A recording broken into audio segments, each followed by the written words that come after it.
Four girls went to work at a yogurt shop one night and never came home. Over 30 years later, people are still asking the same question. Who did this, and why was justice never fully found? This is the story of something very sad that happened a long time ago in Austin, Texas. It happened inside a small yogurt shop where four teenage girls were working. What should have been a normal night turned into a mystery that still hurts many families today. This story is not about fear. It is about remembering, understanding, and asking questions that still do not have answers. In the early 1990s, frozen yogurt shops were popular places for young people to work and spend time. One of these places was a small shop in Austin, Texas, called I Can't Believe It's Yogurt. The shop sat in a quiet shopping area and was known as a friendly, everyday spot. Families came in after school or dinner. Friends stopped by to talk, laugh, and share dessert. It was the kind of place that felt safe and familiar. The yogurt shop was not fancy. It had simple tables and chairs, bright menu signs, and large machines that dispensed different flavors of frozen yogurt. Music often played softly in the background. For many people in the neighborhood, the shop was just part of normal life. Nothing about it seemed dangerous or unusual. The people who worked there were mostly teenagers. Like many teens, they took these jobs to earn spending money, help their families, or learn responsibility. Working at the yogurt shop meant cleaning, serving customers, handling the cash register, and closing the store at night. The job required trust because the workers were often young and sometimes worked without adults present. On the night of the crime, four girls were working at the yogurt shop. Each of them had her own personality, interests, and plans for the future. They were more than names in a case. They were daughters, sisters, friends, and students. Eliza Thomas was 17 years old. She was a high school student who was known for being responsible and kind. Eliza was the assistant manager at the shop, even though she was still a teenager. That role showed how much the owners trusted her. She was serious about her job and looked out for the younger employees. People who knew her described her as caring and dependable. Jennifer Harbison was also 17. She was Eliza's close friend and had worked at the yogurt shop before, even though she was not officially scheduled to work that night. Jennifer came to help out because she knew the others and wanted to support them. She was known for her strong personality, her sense of humor, and her loyalty to her friends. Sarah Harbison, Jennifer's younger sister, was only 15 years old. She was still in her early years of high school. Sarah had come to the shop that night as well, likely to spend time with her sister and the other girls. She was described as bright and energetic, with a playful spirit. Like many younger teens, she looked up to her older sister. The youngest of the four was Amy Ayers, who was just 13 years old. Amy was not an employee at the yogurt shop. She was a friend of Sarah's and had come along to hang out. She was still in middle school. People who knew her remembered her as sweet and cheerful. She was the youngest victim, which made the case especially painful for the community. Together, the four girls represented different stages of growing up. One was learning to manage a store. Two were navigating high school life. One was just beginning her teenage years. That night, they were simply spending time together in a place they believed was safe. At the time, it was not unusual for teenagers to close stores at night. The shop was expected to shut down, be cleaned, and locked up before the workers went home. The girls had likely done this many times before or had seen others do it. There was no warning that anything bad would happen. The yogurt shop itself became an important symbol in the case. Because it was a normal, everyday place, what happened there shocked the city of Austin. People struggled to understand how something so terrible could occur in a space meant for joy and comfort. The shop was later damaged by fire, which made the loss feel even greater. What had once been a cheerful dessert spot became a reminder of unanswered questions. For the families, the shop was no longer just a building. It was the last place their daughters were seen alive. For the community, it became a painful memory tied to innocence lost. Over time, the yogurt shop closed, but its story did not disappear. Understanding what the yogurt shop was and who the girls were is important. It reminds us that this case is not just about an investigation or a mystery. It is about 4 young lives that were cut short in a place that should have been safe. Remembering them as people, not just victims, helps keep their stories human and real. On the night of December 6, 1991, the yogurt shop in Austin, Texas, followed what should have been a normal routine. The store had been open during the evening hours, serving customers frozen yogurt and snacks. As the night went on, business slowed, which was typical for a weekday evening. Eventually, the shop was expected to close so the girls working there could clean up and go home. Inside the store that night were 4 girls: Eliza Thomas, Jennifer Harbison, Sarah Harbison, and Amy Ayers. 2 of them officially worked at the shop and 2 were visiting. They were spending time together, talking and getting ready to finish the night. There was no sign that they felt unsafe or worried. Nothing seemed out of the ordinary. At some point after the shop closed to customers, something went very wrong. Investigators later determined that unknown individuals entered the yogurt shop after closing time. What happened next was an act of violence that no one expected in such a familiar and peaceful place. The details of the crime are disturbing, but it is important to explain them carefully and respectfully. The girls were attacked inside the shop. They were not able to escape or get help. Afterward, the building was set on fire. The fire caused serious damage to the yogurt shop and destroyed much of the evidence that police would later need. This fire also delayed the discovery of what had happened. In the early morning hours of December 7, firefighters were called to the scene after the fire was reported. At first, responders believed they were dealing with a normal building fire. However, once the flames were under control, they made a shocking discovery inside the shop. The bodies of the 4 girls were found among the damage. The discovery deeply affected everyone involved. Firefighters, police officers, and investigators were unprepared for such a tragic scene, especially involving young people. The news spread quickly through Austin, and the city woke up to fear, confusion, and heartbreak. Because the fire had burned much of the interior, investigators faced immediate challenges. Fire can destroy fingerprints, footprints, and other important clues. This made it much harder to understand exactly what had happened and who was responsible. Even so, police began working right away to piece together the events of the night. Investigators tried to rebuild a timeline. They looked at when the shop had closed, when the fire likely started, and when emergency services were called. They interviewed family members, friends, and anyone who had been in the area that night. They also searched for witnesses who might have seen or heard something unusual. One of the most difficult parts of the investigation was determining why the girls were still in the shop after closing and how the attackers gained access. The yogurt shop was not known to be in a high-crime area. There were no alarms that warned of danger, and security cameras were either damaged or not helpful because of the fire. The crime shocked the community because it did not fit people's understanding of safety. Many parents in Austin allowed their teenagers to work late shifts or spend time with friends in familiar places. After this night, that sense of trust was broken. People began to question how well young workers were protected and whether similar places were truly safe. For the families of the girls, the night became the dividing line between before and after. Before that night, their daughters were alive, making plans, worrying about school, and thinking about the future. After that night, everything changed. Grief, anger, and unanswered questions became part of their daily lives. As days passed, the yogurt shop remained closed and damaged. Yellow police tape surrounded the building.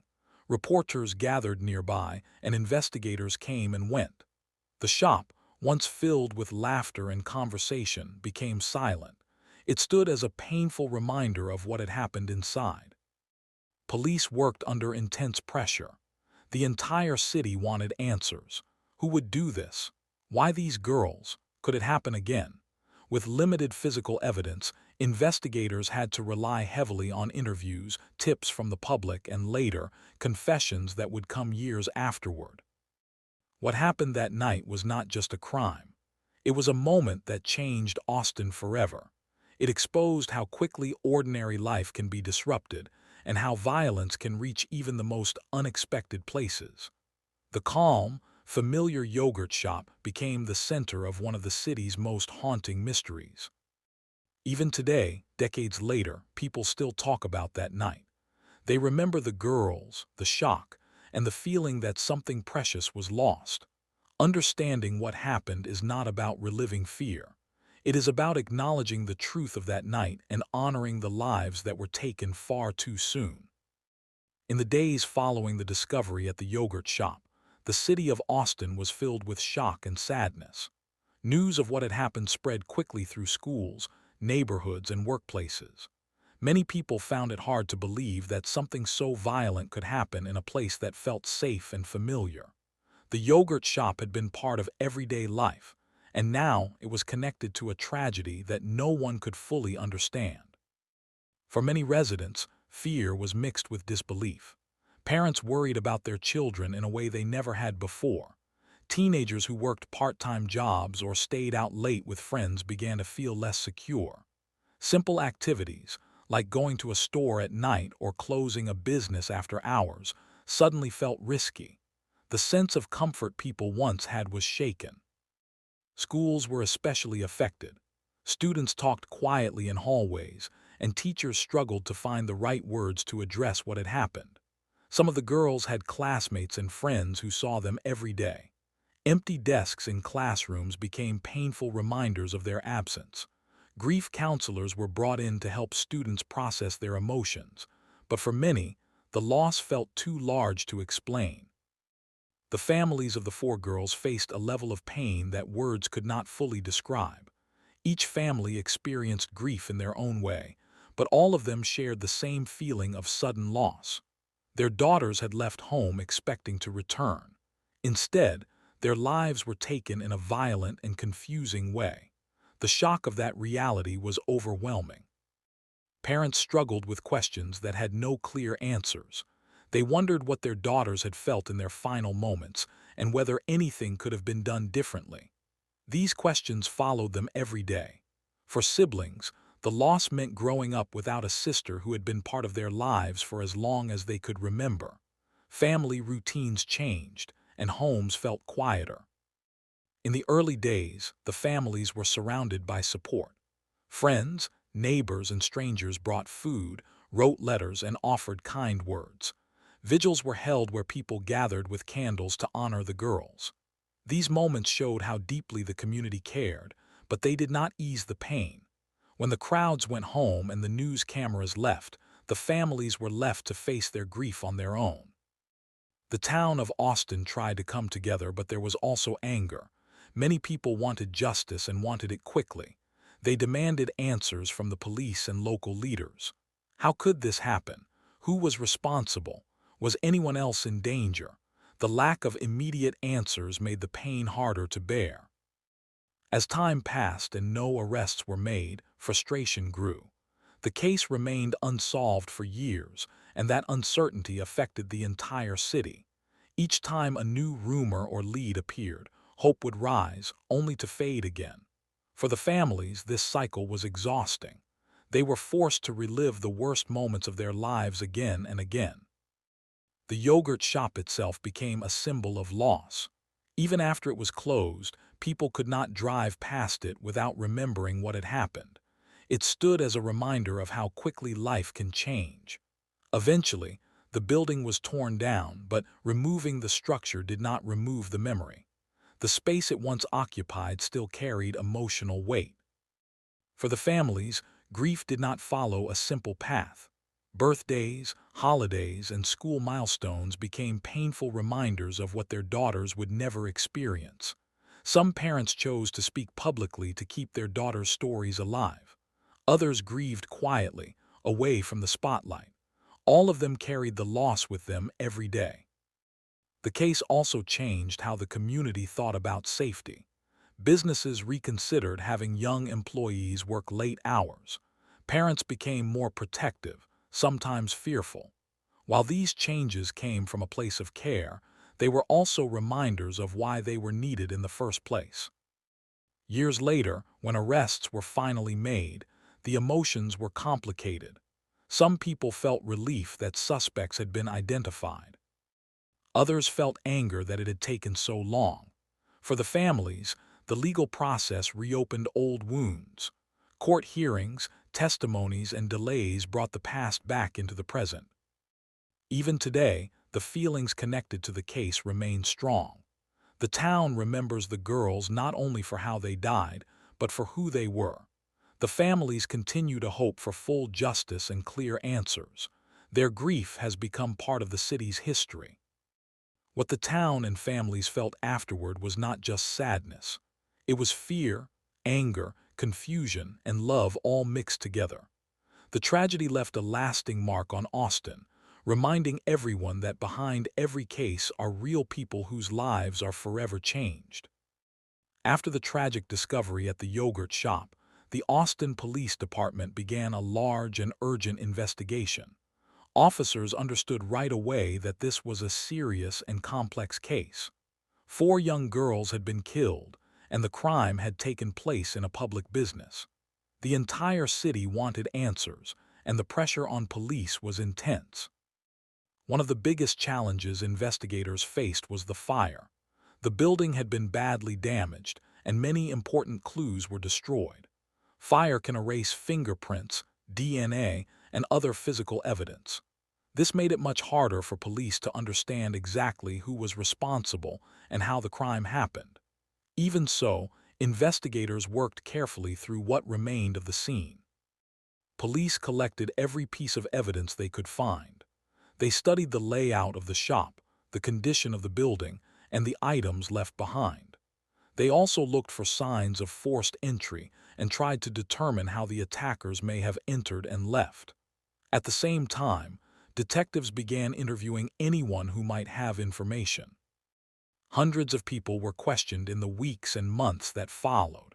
This included family members, friends, coworkers, nearby residents, and people who had been in the area that night. Police also followed up on tips from the public. Many people called in with possible leads, but most of them did not lead to clear answers. The investigation quickly grew beyond Austin. Because the crime was so serious, outside agencies became involved. The FBI assisted local police, offering resources and expertise. This added support helped investigators explore more possibilities, but it also showed how difficult the case was. As time passed, frustration grew. Months turned into years and no arrests were made. The case became known as one of Austin's most painful unsolved crimes. For the families and the community, the lack of progress was heartbreaking.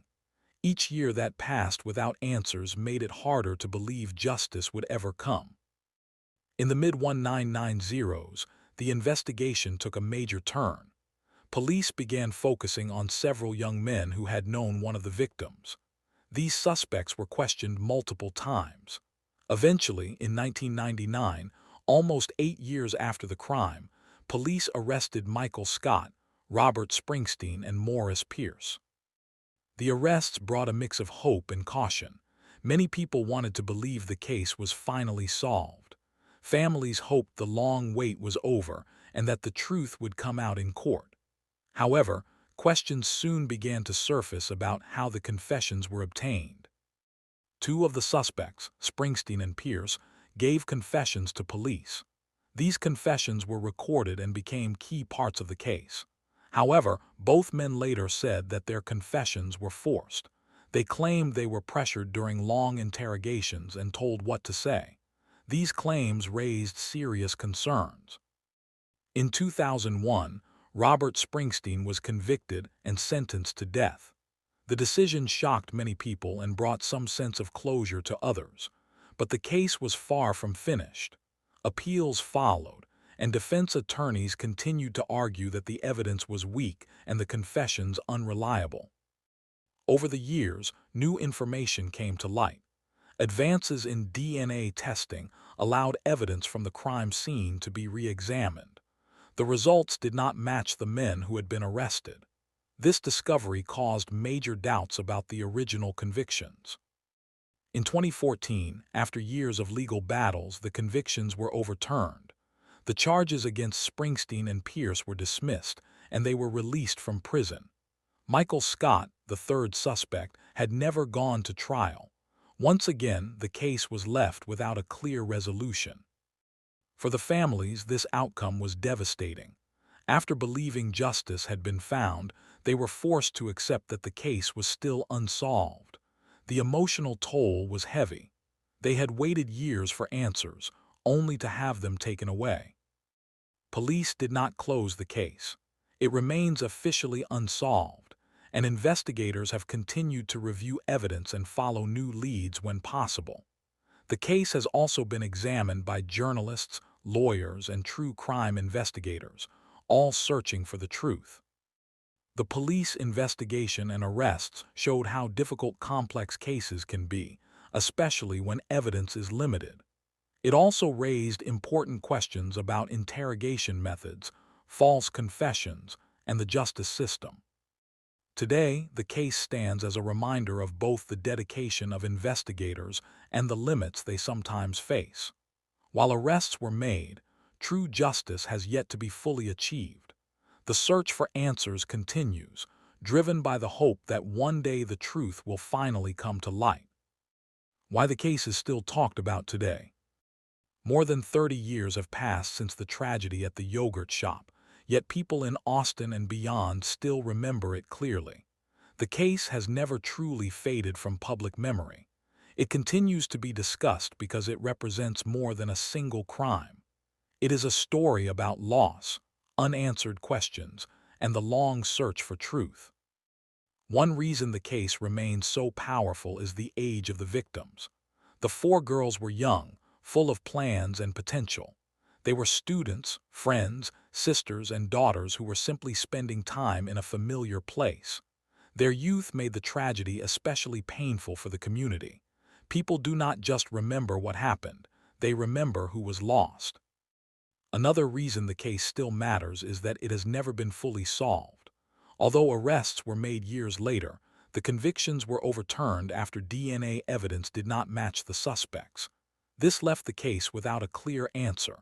When a crime has no confirmed resolution, it naturally stays in people's minds. The question of who was responsible remains open, and that uncertainty continues to trouble many. The investigation itself also keeps the case in public discussion. It showed how difficult solving a crime can be when evidence is destroyed. The fire at the yogurt shop erased many clues, making it hard for police to build a strong case. Later, the confessions that led to arrests raised serious concerns about how interrogations are conducted. Some people believe the suspects were pressured into admitting guilt. This has turned the case into an important example in conversations about justice and police practices. The role of DNA testing has also kept interest alive. When new technology became available, it changed the direction of the case. DNA results that did not match the suspects forced the justice system to reconsider earlier decisions. This development highlighted how science can correct mistakes, but also how long it can take for truth to emerge.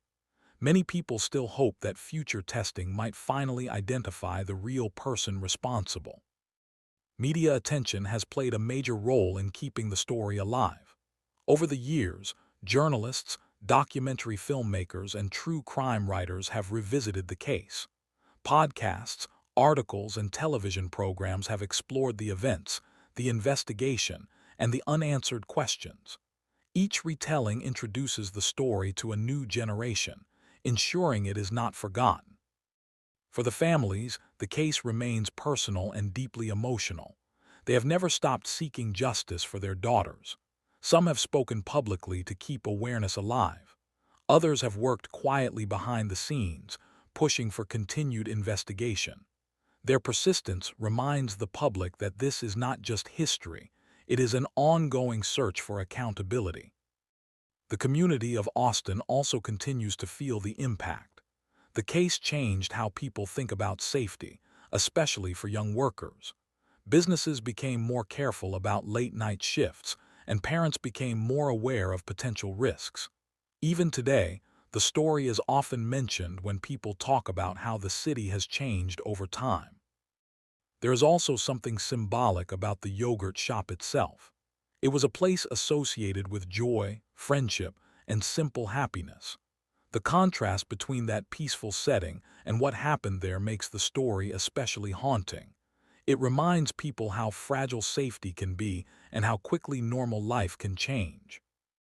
The case is still talked about because it raises universal questions. How does a community heal after tragedy? How does the justice system handle uncertainty and mistakes?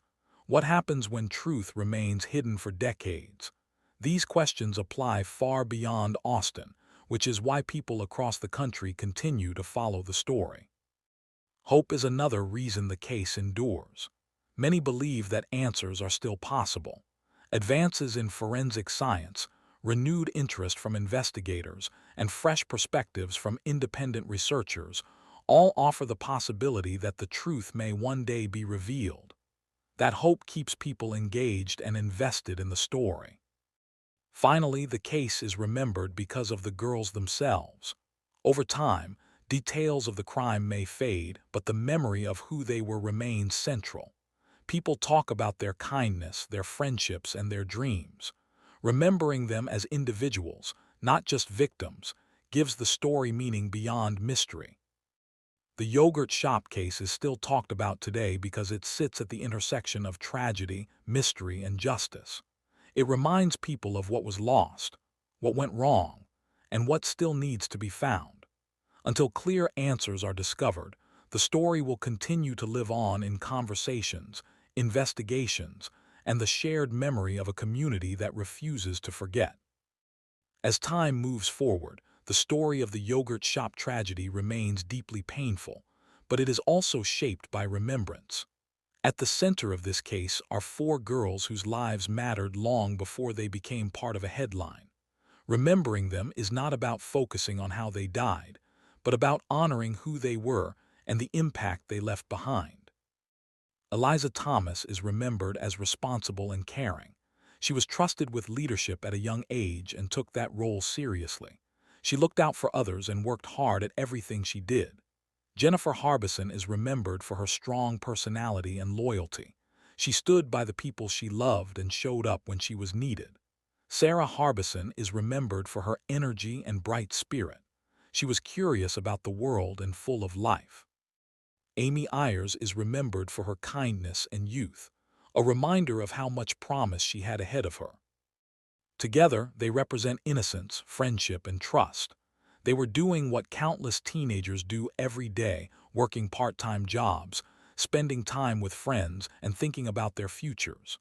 There was nothing unusual or reckless about their choices. The place they were in was supposed to be safe.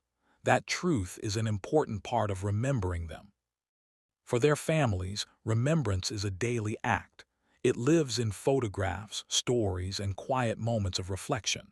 Birthdays and holidays are still marked, even though the celebrations feel different. The love for their daughters has never faded, even as the years have passed. Remembering is a way of keeping them close. For the community, remembrance has taken many forms. Vigils, memorials, and moments of silence have helped people honor the girls together. Even those who never met them feel a connection, because their story touched something universal. It reminded people how precious young lives are and how deeply loss can affect a community. Remembering the girls also means learning from what happened. Their story has led to conversations about safety, responsibility, and care for young people. While nothing can undo the tragedy, awareness can help protect others. In this way, their lives continue to matter beyond the past. There is also strength in remembering with gentleness. The case is often discussed because it is unresolved, but it should never be reduced to a mystery alone. Behind every unanswered question are four real people who were loved. Keeping that focus helps ensure that the story remains human, not just historical. Hope remains an important part of remembrance. Hope for truth, hope for accountability, hope that one day clear answers will be found. This hope does not erase the pain, but it gives meaning to the continued search for justice. It shows respect for the girls and for the families who have waited so long.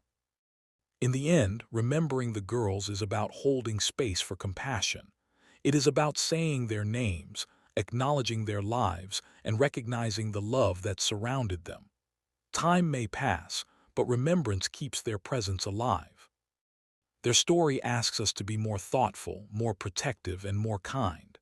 By remembering them, we honor not only who they were, but also the values they represent: care, friendship, and the importance of every young life.